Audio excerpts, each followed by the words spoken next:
Hey guys, Morgan Shackelford here with a Salty Pine, and today I'm sitting down with my buddy, Mr. Chris Toppins, with Delta Waterfowl. Yep, good to be here. Well, we're at my house, but I'm glad you're here. I'm glad you're here. We're coming off of a banquet Saturday night, well, a record banquet for us, and That was a great time. Yeah, and you were one of our sponsors, so it's good to kind of. Yeah, we've been trying to get this thing closed out this week, and get all the money straight and make sure everything's good. So it's been a real busy week, but as you know, me and you both have a lot going on. So just for us to get this little bit of time to sit down is pretty awesome. Yeah. I'm glad we got to do it too. I'm glad we talked about it at the banquet Saturday night. But so Saturday night, Chris had what chapter is it? Is it the Eastern? It's the Eastern North Carolina Delta Waterfowl chapter. All right, yeah. Eastern North Carolina Delta Waterfowl chapter had the banquet list past Saturday night at Southern Acres in Bath. Great time. Mm-hmm. Absolute fantastic Great time. Venue, too. Great venue. I love the venue. Yeah, I do, too. I've been there for a lot of things. But, great time, great crowd. Wasn't too packed. A lot of stuff on auction. A lot of stuff on silent auction and all the games and everything. Hey, we sold some cardboard, too. Let's not talk about that. Some of y'all bought it. I think we bought all four. Yeah. We might talk about that later. It was awesome, though. It was, we raised a lot of money and, just, kind of like what you asked me about. Like, that's what we're here to do is kind of tell what Delta Waterfowl does, and yeah. With the hunter recruitment and focusing on the future, restoring our refuges, That's right. And hunter recruitment, and those two things alone, hunter recruitment and restoring our refuges, is the future. That's right. If not, our children aren't going to have anywhere to go. So that's exactly right. You know what I mean? And in my opinion, I hate to jump right into this, but the thought hit my head, so I'm going to run with it. Go ahead. That ADHD kicks in, and I got to run with it. But what I know what Delta thinks with hunter recruitment and all that. But me personally, when I think hunter recruitment, I like to think of it from an aspect of conservation first, kill and eat. That's kind of like my mentality, because if we don't learn to preserve the habitat and preserve the animal first, we're not going to be able to kill and eat. And I hate to use that word kill and eat, but that's what the Bible says, arise, kill and eat. We'll just say harvest. Yeah, that's right. That's a great way to put it. The Bible says arise, kill and eat, what I mean? And, kind of that's what I think about. If we want to be able to do that and pass that along, we need to teach those things about hunter. First of all, we need to do the conservation part, and explain and get them involved and fired up about wanting to preserve that part of the, part of the sport, as well as, the habitat part, the nesting part, just all of it, So it comes full circle, That's right. And we'll jump back into that, but first things first. How did you get into Delta Waterfowl? Because I know from like me growing up, and I'm sure you growing up too, Delta Waterfowl really didn't become a thing around here until 10 years ago? Yeah, well, because it was always DU. Everybody had a DU chapter. Well, there was the Pungo chapter, the Plymouth chapter, the Williamston chapter, which Williamston still has theirs. Is there one still over here? I think there's one over here. I think they've got it back going. Because I was the chairman for it for years. Yeah. So let's jump into how you got into the Delta Waterfowl side. Okay, well, I decided that with the Ducks Unlimited that I was going to step away from that, and it was so hard to find help. I'm gonna be honest with you, and just help setting everything up. And I'm not going to get into what they do and what we do and anything like that. I'm going to just focus on what Delta does. And I just kind of saw Delta's model, and I was like, I like that. I took about a year off. I reached out to a man named Chris Williams, as most of you know. He was our former regional director. Now he has another position. I reached out to him, and we actually talked about it on Facebook, a random phone call, and he picked it up, and it was me, and we kind of got the ball rolling. And he said, well, I'd love to have you start a chapter there in Eastern North Carolina because we don't have one. Yeah. And him treating me like family, which is what the whole Delta organization has done to me, is what made me stick with it and start it. And it's turned into a family for me. Everybody, you saw at the banquet, they came from all over. Oh, yeah. To help me. Okay. Everybody came from where? You had, a whole row of guys? We had 3 people from Lake Norman, that came and helped me because I have no committee. That's another reason I'm really happy we're doing this because I would love to recruit some local people to be on the committee. We had 3 from Lake Norman. Recruitment. It needs guys. 3 people from Lake Norman. Chris was actually there just hanging out with his family. That we had the regional director. He's the one who started the Middle Noose chapter, which is in up around Kinley area, somewhere up there in that I-95 corridor. I don't know exactly. He'll watch this and be like, I can't believe you can't remember the name of my town. So we had him, and then we had 2 people from Elizabeth City, which their chapter is a little bit in limbo right now. And we had NC State Chairman, which is Chris's son, Carson. He was there. That's pretty much it. Oh, Shenandoah Valley, David Snipes, Shenandoah Valley. Right, I did see that. He's from Harrisonburg, Virginia. He is the Shenandoah Valley chapter chairman, so he came and helped as well. Had a lot of people there from outside of Eastern North Carolina. Yeah, and they were all volunteers with Delta and helping me. And they all brought stuff to donate and spent money there too. And, they don't ask for me to help them with a place to stay. And they get their own, they just come because it's just in their heart, and that's what Delta is to me, and I can't, me going to a couple events with Chris and seeing that interaction is what pulled me into Delta. And then what they do for, I can't remember my exact percentage that I get back that I raise, but I'm able to host youth hunts, veteran hunts, put up wood duck boxes. We get a certain amount of funds called the Waterfowl Heritage Funds to be able to spend in our community, and that's what it's about. And Lee Monasees, he's the chapter chairman for Raleigh, for the Triangle chapter, which is the largest Delta Waterfowl chapter on raising money in the country. It's really? Number 1. Yeah. Is the Triangle chapter? Mm-hmm. Really? Yes. And so they their banquet is amazing. It's coming up in end of February.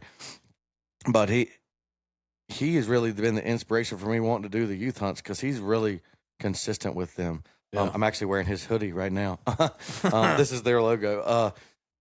But yeah, he's the one that made me want to, just seeing him, how he did it, he really does the stuff with the youth hunt. So we're going to really get into that this year, with it's awesome getting those, kind of squared away, and veterans as well, now that they can hunt on youth day, that's kind of a, that's kind of a twofer there for us, which is great, because I know plenty of those guys as well. That's awesome. So I know earlier you were talking about too, I know you said Delta Waterfowl was looking at trying to do a lot more conservation around here. What kind of stuff are you guys looking at, or what's been talked about? Well, this week our CEO in Washington, D.C., he testified up there.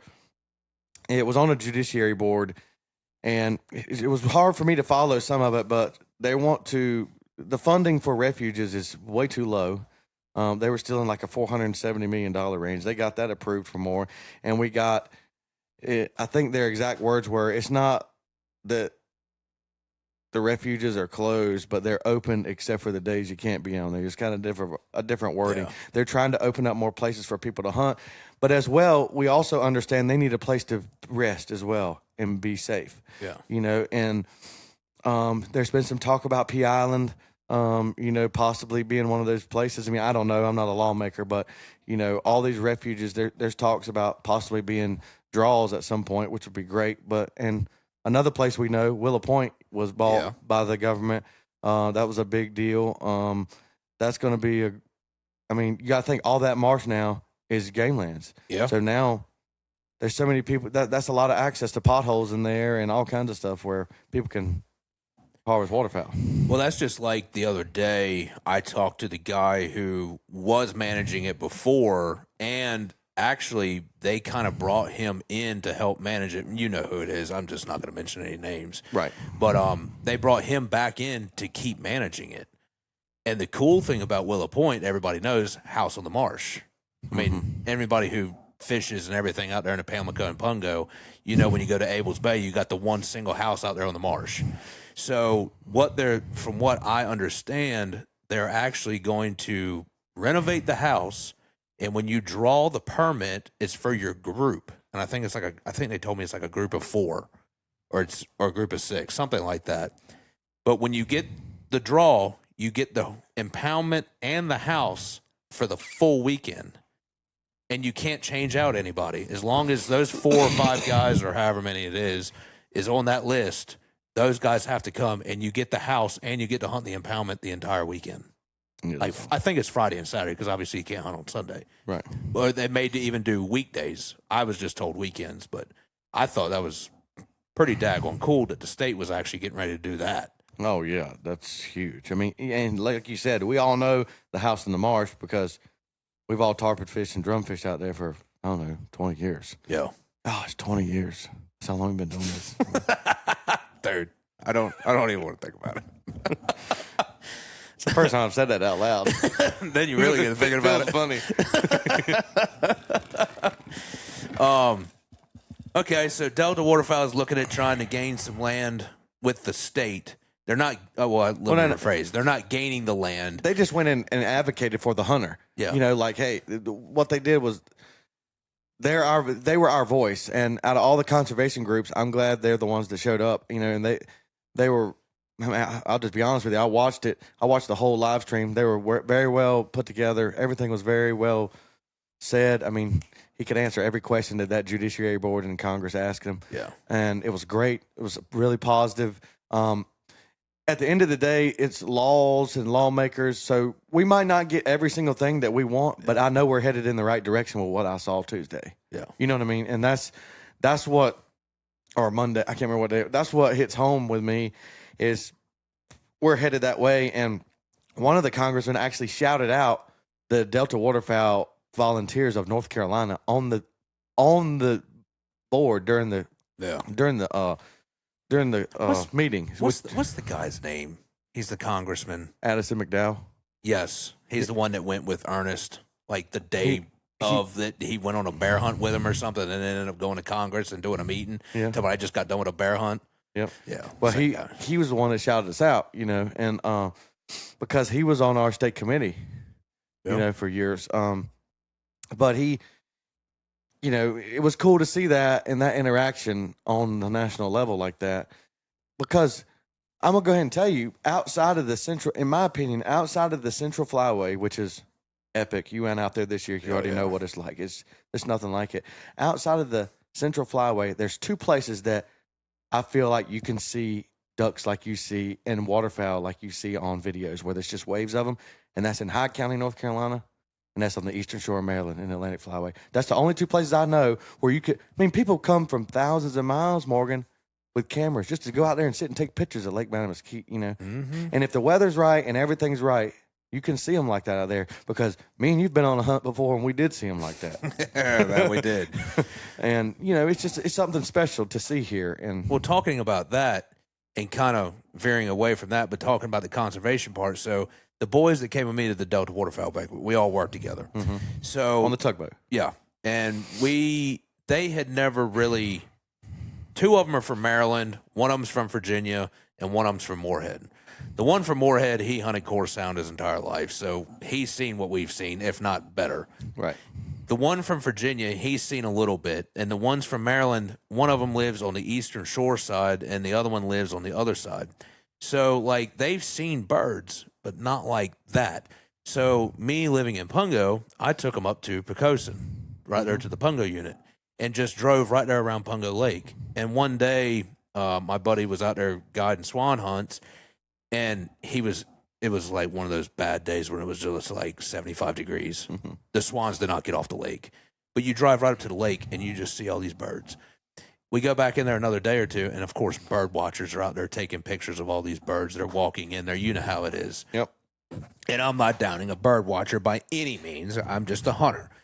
So they're going up there taking pictures, and I pull up there to the front corner.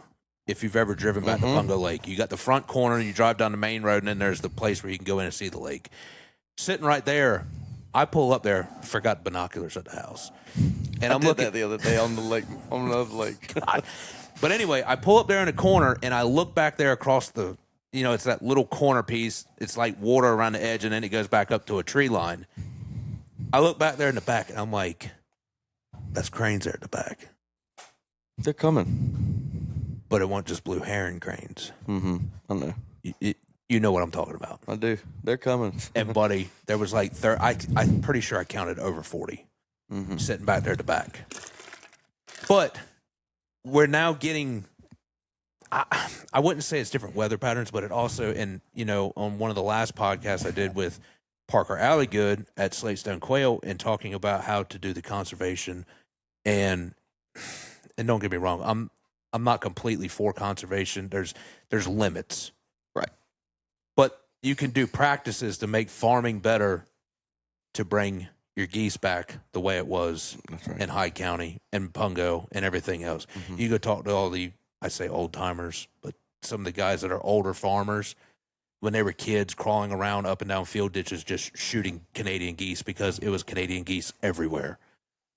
Where do we have Canadian geese anymore besides Bellhaven and Washington Waterfront? We can and golf course. And the golf course. I'll tell you where else. I'll tell you what else. I've seen pictures of right here, Washington Waterfront, of canvasbacks all the way across the river for the 60s. As far as the eye could see. Yep. There's no grass in the river anymore for them to eat. And I hate to say it, but there's some places that are close by that there's some stuff that goes in the river. I imagine that you can't the grass doesn't grow as much anymore. And things are on a cycle too, and I'm not crazy enough to understand that. With infrastructure and things that grow in technology, sometimes there is some things that fall short, and that's vegetation in the river is one of them. Now, the last 2 years, the vegetation has been the best I've ever seen, but the fishing has been the best. I was catching bull drum at the bridge up here. They were catching tarpon at the railroad trestle. Yeah, I know. I mean, and for people that don't understand, well, most of these people do understand, but that's just that on a consistent basis is very, very good for the economy here. But it also puts a star on the map and says, I would love to live there as well. So either we're sitting on a gold mine, or our taxes are going to go crazy. But, all that stuff doesn't matter. But we have to, on the conservation side, like you said, there is things that we have to do, but there is limits and there is boundaries. And the big thing is establishing those boundaries. And that's going to take more than just me and you sitting here talking. It's going to take hundreds of people. Well, it's just everybody realizing that there is a happy medium in there. It's just finding it. That's just like farming. I'll jump back to the whole quail thing. You talk to older guys and they were like, man, just like I talked on the quail hunting podcast with Parker, back in the 60s and 70s, even talking with Adam and Jeremy Boyd, they said, they grew up when they were growing up in Pungo, and they're probably in the early 80s, late 70s, early 80s. They said, man, quail hunt was great. Their daddy owned a farm, and what he did was he kept 10 foot on each side of the ditch bank that he did not mow. Well, when they sold the farm, guy came in, rented it because he got out of farming, the small farmer fell loose. What's the first thing the big farmer did when he went in there? He mowed the hedgerows. Right. Guess what? So then they told him to load up and said, hey, we're going to go kill all these quail because I put all that time and effort into saving these 10 or 11 coveys. We're going to go shoot them because if they're going to get rid of them, then might as well. Anyway, that's quail hunting. Let's get back to Delta Waterfowl. But here's the thing about Delta with what we got going on with the refuges and all that. They almost doubled. The Congress passed. It was almost double for the refuges what their budget's going to be now and stuff like that. But my big thing, I've talked to some people that are higher up in Delta, and they kind of asked a question for me because I've lived here forever, and I said, well, my opinion is, it's okay that we got that budget, but there needs to be some kind of guideline to maximize efficiency of those funds. So, who's going to hold that accountable? That, hey, okay, we have a J. Morgan Futch example. Great federal impoundment. It has years that it can be really good. But are we rotating the crops in those impoundments correctly? Are we doing more than just a little surface till? Are we really doing a good till where we're not creating an organic layer there? And that's important to people like me. I'm an agriculture guy. I'm golf course superintendent. So, those things are important. And that's what I like to stress. And when these conversations start happening, no matter where you stand on it, you need to be involved. And I think that's the big thing. With Delta, you're going to have that chance to be involved and give a voice and hear and actually be hands on the ground, because there's going to be volunteer opportunities in these refuges to actually give back. Yeah. You know, and when it comes down to it, Morgan, I've killed them all. You've killed them all. I've been in the blind with you, and we've killed them all. You know, but at the same point, sometimes I almost feel guilty. I'm like, man, we killed all these birds. What did I do during that time? What did I do during that time to preserve this sport? You know, that was a long time ago. But I was like, you know, what was I doing then other than just trying to take a picture for Instagram? Yeah. And I know that's going to hit some people deep when they hear that, but it's the truth. Yeah, that's not what it's about. I love it too, and I love the views and I love the clicks. But what's that do for the duck? What's that do for the waterfowl? What are you doing to preserve it for the next year? What am I doing to preserve the legacy? And that's what this is about. This is about the legacy of waterfowling. Yep. And that encompasses more than just hunting and killing. You know what I mean? So, yeah. Yep. Thank you for making an appearance. Yep. Okay, go ahead. Sit down. Lay down. Lay down. You could be on here. Lay down. But Okay. yeah, I think, in me personally, like you said, you had been too, which you've been on the committees. I was on a Ducks Unlimited committee years ago, back when Plymouth had their chapter in Southern Albemarle, which I don't even think that's a thing anymore. But you know, I didn't really see much to what Ducks Unlimited, and I'm not downing Ducks Unlimited because I'm sure they do great things. I feel like they're more of a Midwest. They have the big duck factory up in the Dakotas, in Kansas, and all that stuff. I'm sure they do great things. They're a great organization. You know, they are. And they do. They have a lot of chapters down here in Eastern North Carolina, and the whole state of North Carolina, and the whole East Coast. But I just don't see what they're doing to help out. Well, and you know, some of the volunteers are actually doing stuff on their own. You know what I mean? And that's, I think, instead of pointing fingers, you know, and no matter if you agree with it or not, you know, that's easy to do. But I get more satisfaction of just seeing the people out there doing it. You know what I mean? Yeah. And I think my draw to Delta Waterfowl was there was more opportunities. And back to your thing about Ducks Unlimited, they have a wonderful place that they bought that was going to go under, or that was going to get away from the refuge system. I will say that. In Martin County, right over the bridge on 17. Oh, that's right. They do Conine Island. Conine Island, yeah. Well, I'm going to tell you, it's dry right now, and that's okay because we've just had a dry year. But when there's water there, I will say the work that they've done just there is great. You know what I mean? And so I'm not a person to say, well, they don't do this and they don't do that, because personally, I love that place and I like the work that they've done there. But I do feel like there's always room for improvement no matter what organization you're with. Yeah. And I think if everybody can come together on this refuge thing, Ducks Unlimited, you know, all these conservation, or Delta Waterfowl, Ducks Unlimited. I mean, it doesn't matter. Yeah. Any of these places, if they can all come together, because we all have the same goal, whether we want to believe it or not. Well, it is raising money for conservation. Yeah, that's our goal. Yeah. You know, so,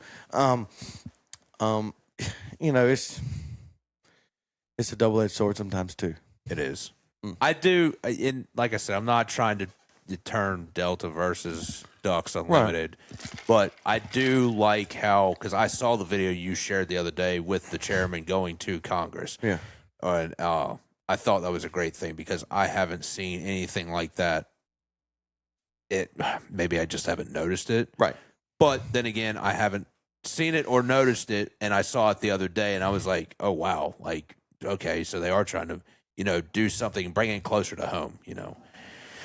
Which Delta Waterfowl, I think, has a lot of great things around here. Same thing with Ducks Unlimited. Everybody loves a banquet. But I will also say, like I said, not turning them against each other, but I see that Ducks Unlimited only does banquets, where I've seen Delta Waterfowl do more than just a banquet. Well, then that's a great assessment. I mean, And it might not be like that somewhere else, but that's how it is here. Yes, and this is only for Eastern North Carolina. Yeah, like, that's I'm what not we're talking about here. We're talking about Eastern North Carolina, and I could tell you, I know a lot of people within both organizations, and they're dear friends of mine. Yeah. But I feel the focus is not in Eastern North Carolina, like you said. But like I said, but I've stressed that these refuges here in this state are more important than people realize. Oh, I agree. And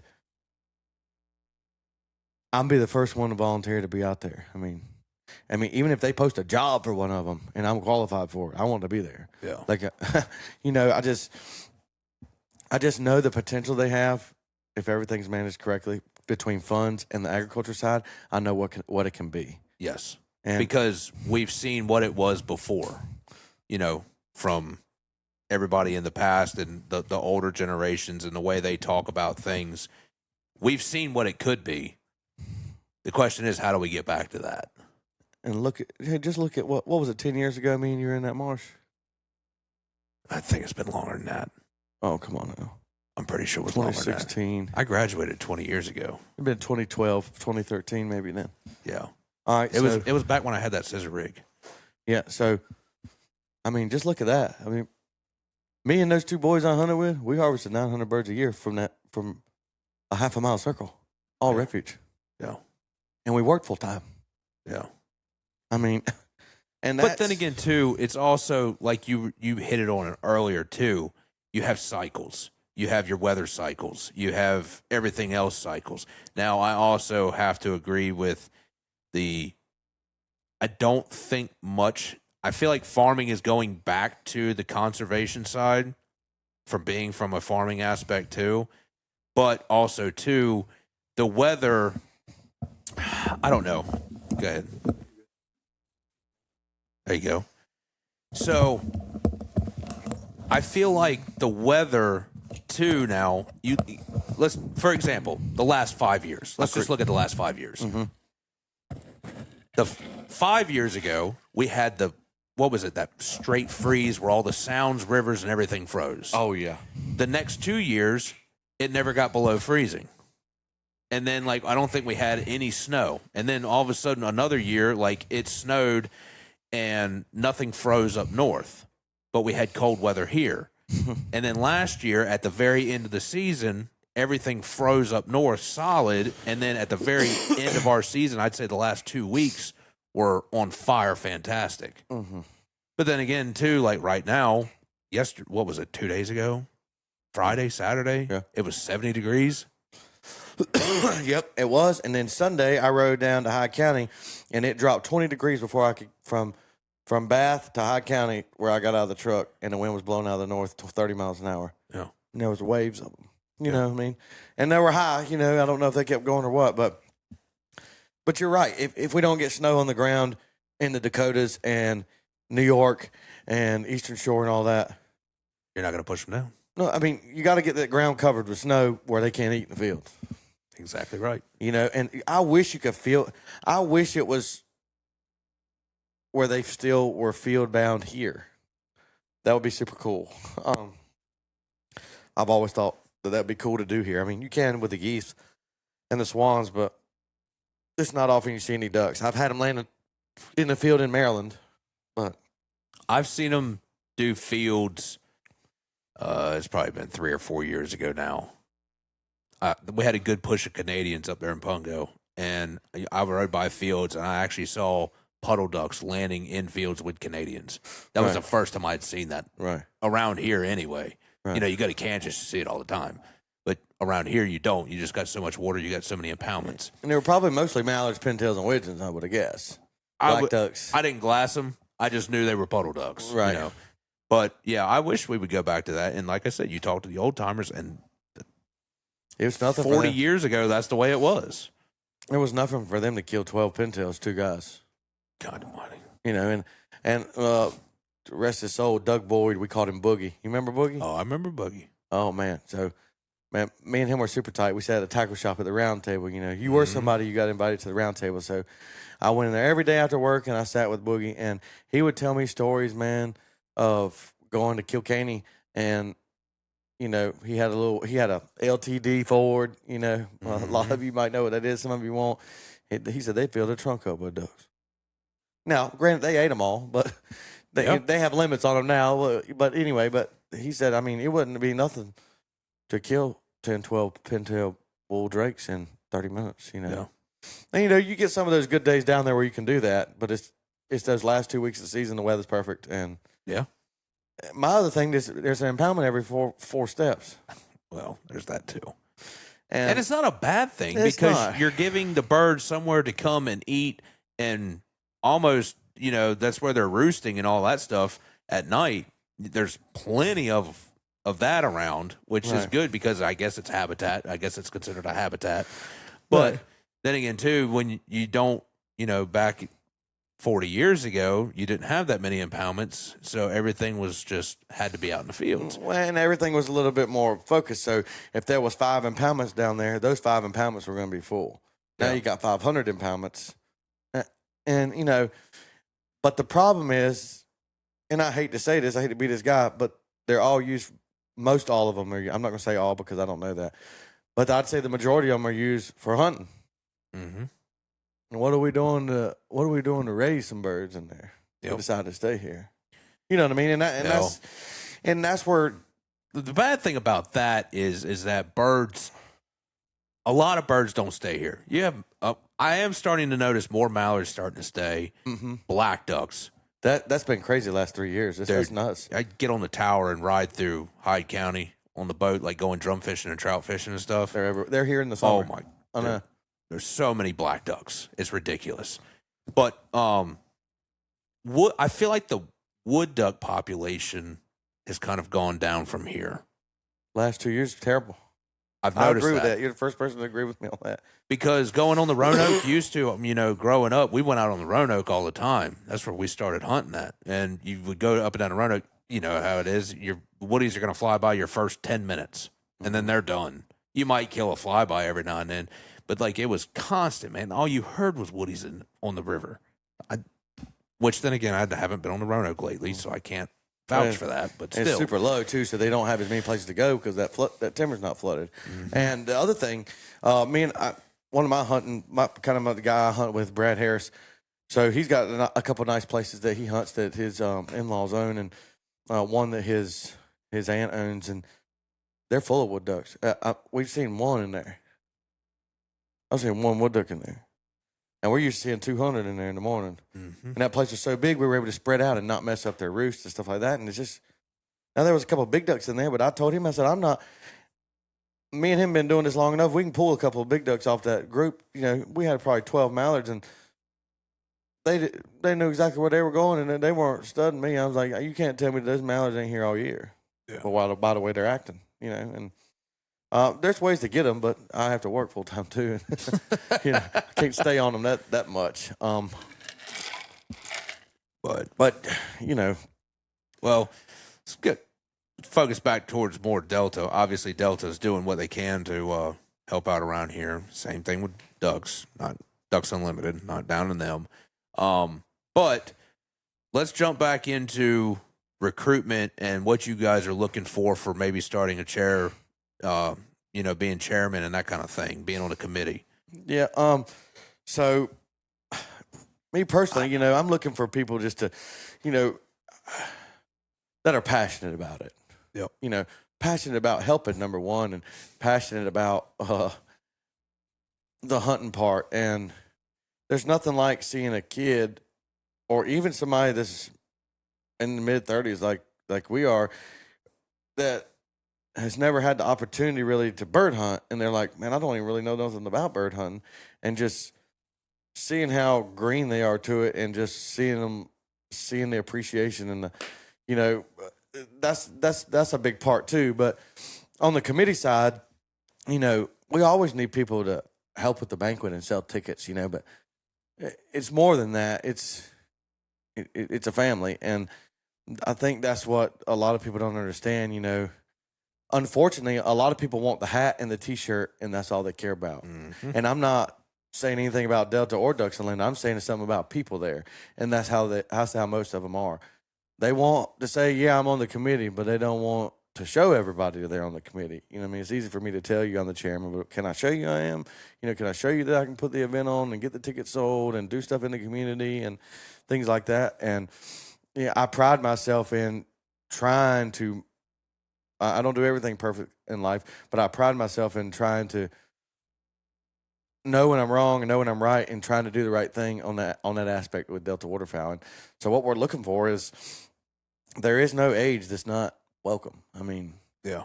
I like to have a diverse group of committee members from all age groups, because we say what we want.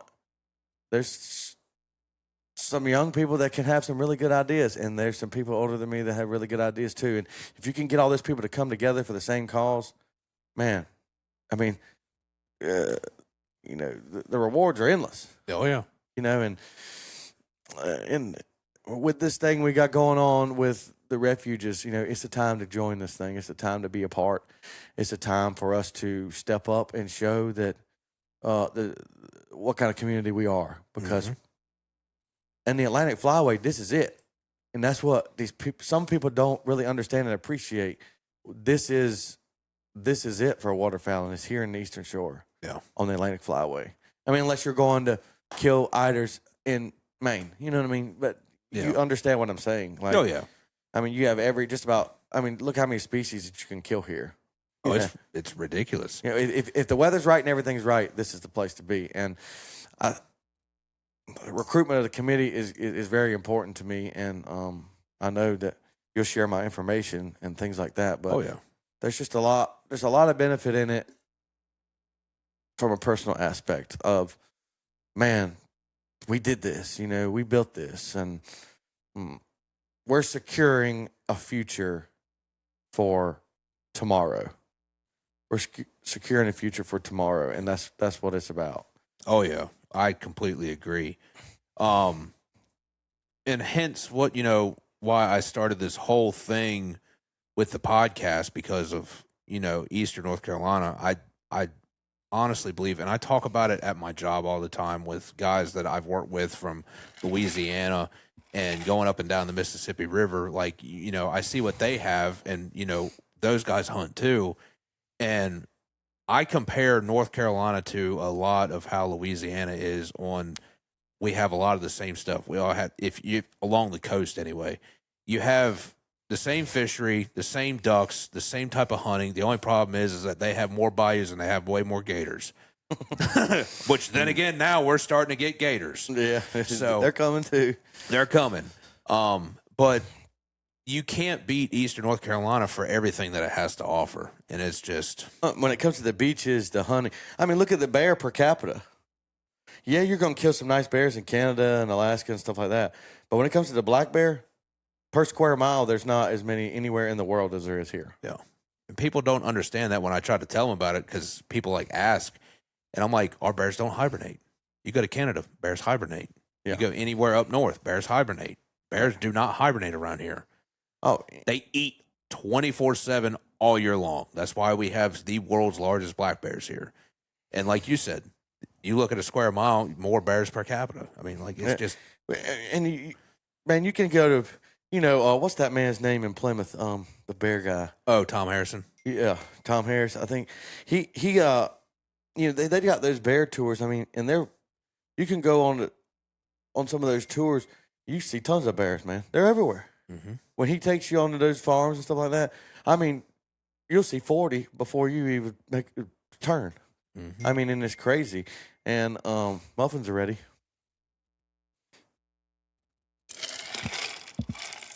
And that's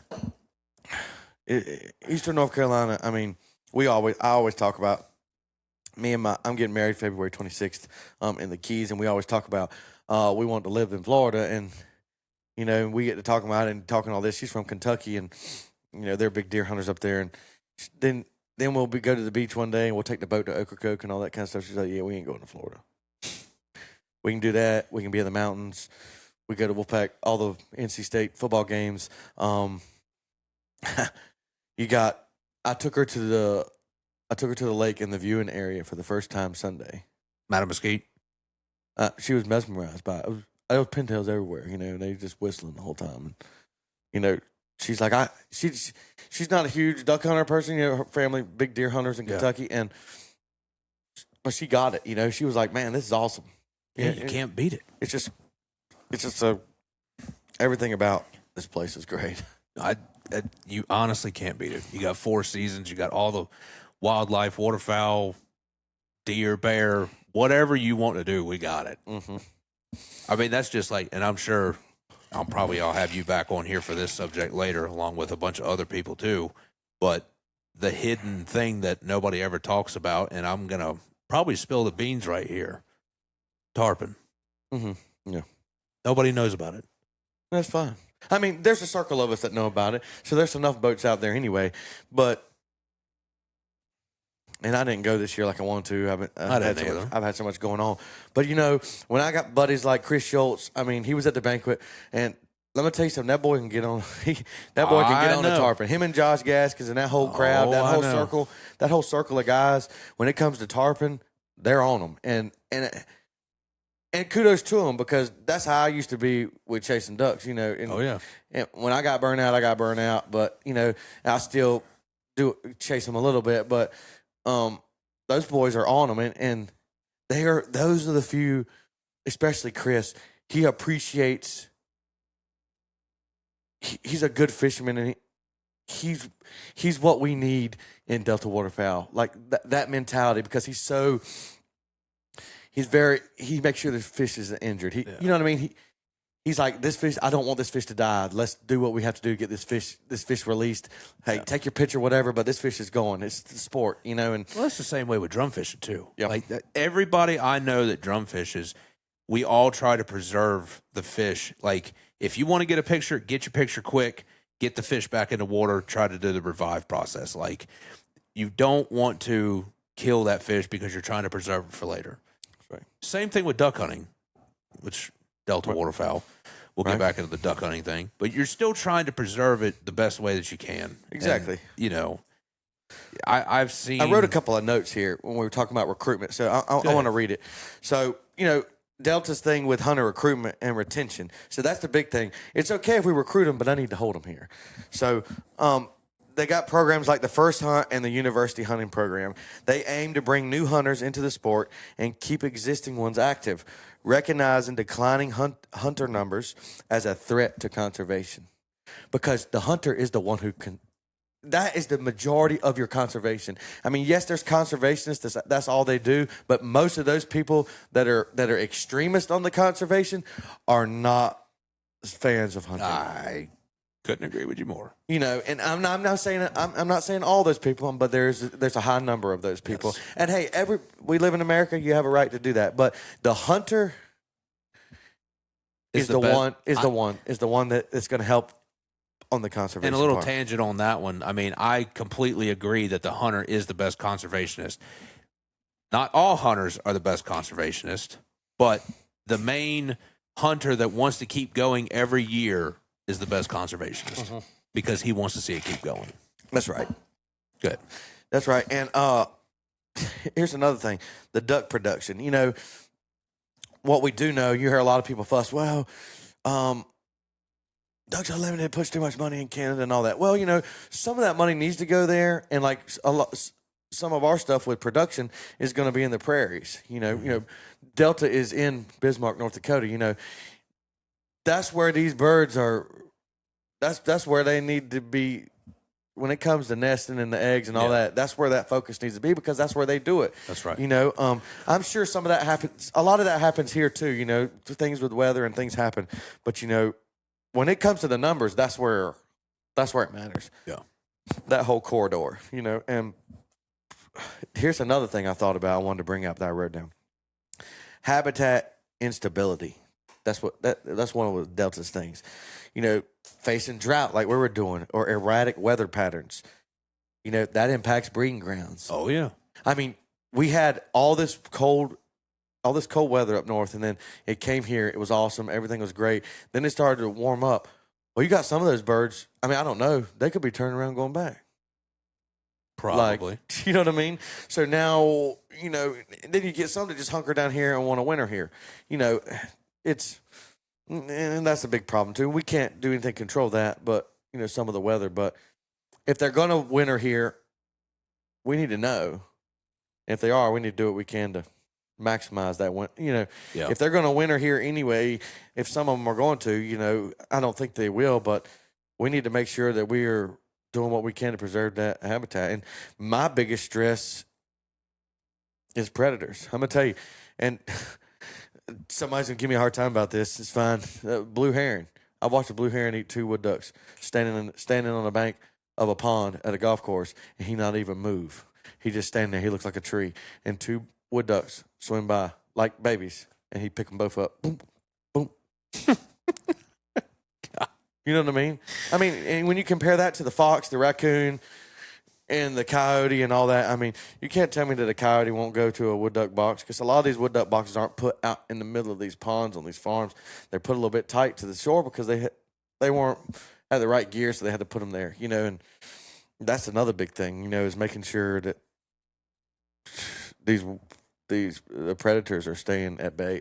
That's like the video that you shared of the chairman going up to Washington. He brought up a good point too. He says a lot of people put a lot of focus on the coyote because the coyote kills a lot of things. But then again too, the coyote also kills raccoons, skunks, everything else. Right. And if you're killing off the coyote, but you're not killing off the other foxes, skunks, raccoons, all these other things, then you're still hurting. It's all a life cycle, which we all know that. I'm not going to get into biology here. Right. But, if you're putting more focus on let's get rid of the coyotes, they're killing the deer population, but we're not going to do anything about the skunks and the foxes and everything else. The skunks and the foxes and everything else are still eating the ducks. Well, that's right. Yeah. And they are. And I'm sure there's other things out there, and there's prairies that are stalking these birds because, they really don't have – they have cover in those prairies, but some of them are on the ground. You can't make every bird get into a nest that you've made to do their eggs. Yeah. You look at geese on the golf course. They're on the bank of the golf course, they're on the bank of the pond. So, there's thousands and thousands of ducks in these prairies, and you can't put your hand on every single egg, you know what I mean, and pinpoint it.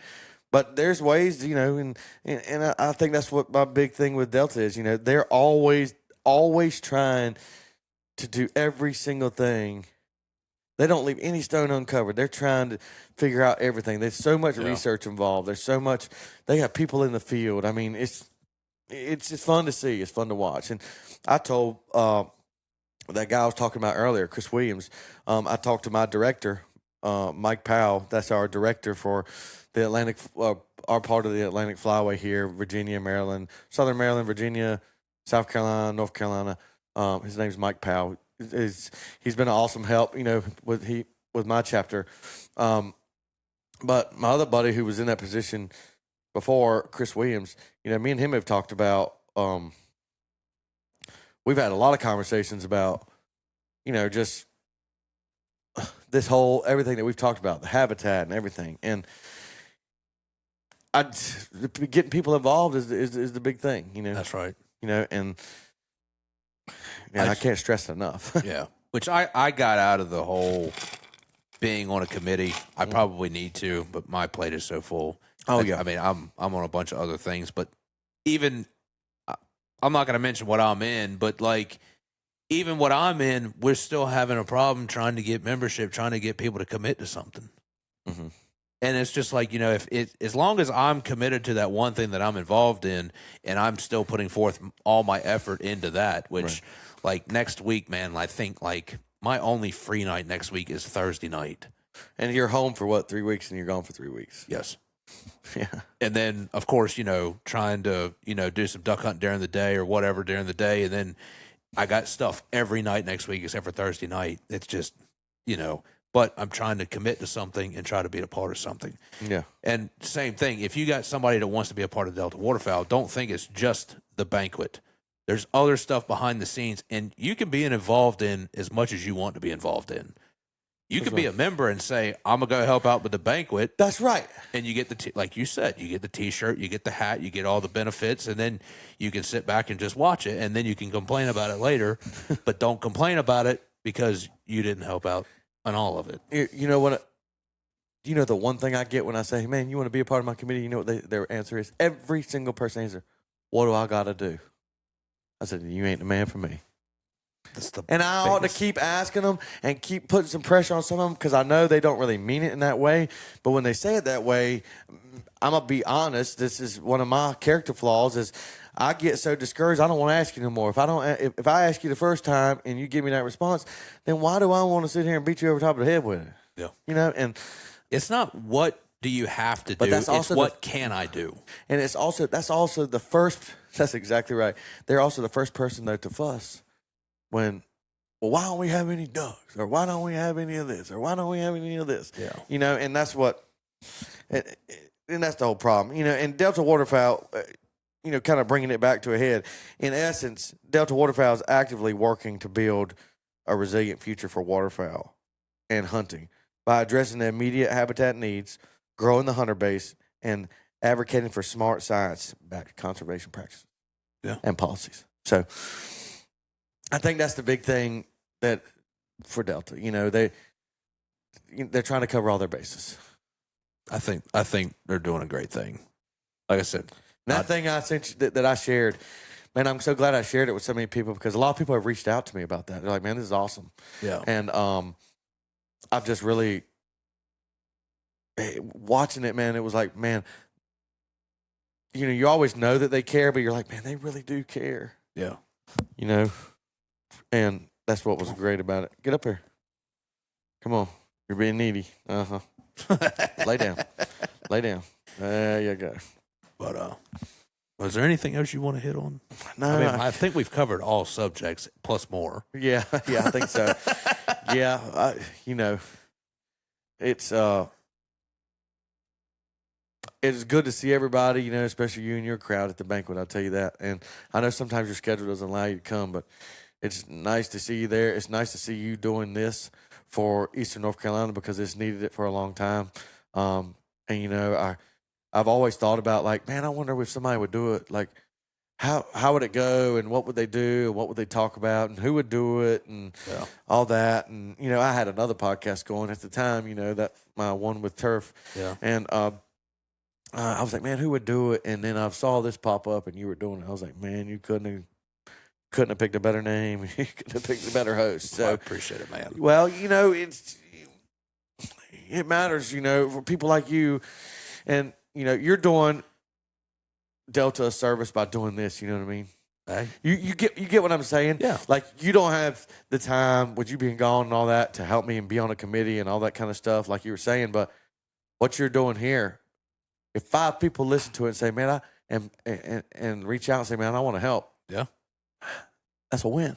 You know what I mean? That is a win. If they just listen to it, it's a win, you know? And well, just getting the word out there and, you know, if somebody does want to be a part of it and, you know, if the younger crowd listening to this, you know, back when I was in college and high school, the fun thing to do was go to a Delta Waterfowl or a DU banquet. Well, DU back then because Delta wasn't around here.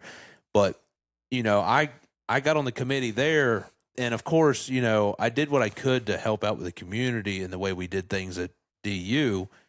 But seeing it come together and, like, as you're growing up in it and getting more involved and doing more hunting, like now, I told myself when I was younger, I was like, man, I said, that was like 2 or 3 years in a row. I think I missed 3 days of duck season, the entire season. That's how it was. And I said, man, I'm going to love this till the day I die. You know how many times I go duck hunt now? About 2 or 3 days a year. 1 to 2 days a year is complete opposite. I told myself I'd never be that way, but here I am. But life happens. That's right. It does. But even if you can't go hunting and be a part of the hunt, you can also do stuff like this to help out. That's right. With that. That's right. Just because I can't do it anymore doesn't mean I still don't have the passion for it. That's right. It's just our passion. Just sometimes that little thing on the railroad tracks that turns, you know, it puts it in. Sometimes your track just goes a little bit different way, but it's still going to the same place. It's just taking a different way to get there. That's right. That's right. And but no, I thoroughly, like I said, getting back to this past Saturday night, man, I thoroughly enjoyed it. Great turnout. I love a DU Delta Waterfowl banquet, not DU. This is the 2nd or 3rd one I've been to. Yeah, I think you've been out of town on the other ones. Yeah, but Absolutely love it. It's small. It's good. I do try to go to DU banquets too if I am home for them. Oh yeah, But yeah. yeah. Well, the thing is, it's the same crowd. It's my same friends that go to both. And that's Yeah. Everybody likes winning stuff. Of course they do. Yeah, that's right. And they do, and they love to see somebody walk around with labs, and they love to see somebody walk around with prints and guns, and all kinds of things. So, yeah, it's always a good time. Well, can I ask this right here at the end? We'll wrap it up because that's if you actually listen to the whole thing and you get this information. Have you figured out a kind of an idea on how much money you raised, or if you can't tell me that, tell me where we fall in the state? I'm in between. I'm going to be in between 20 and 30. I don't know. I can't give you an exact number because we're waiting for all the checks to clear. But the best one we've had yet was about 15.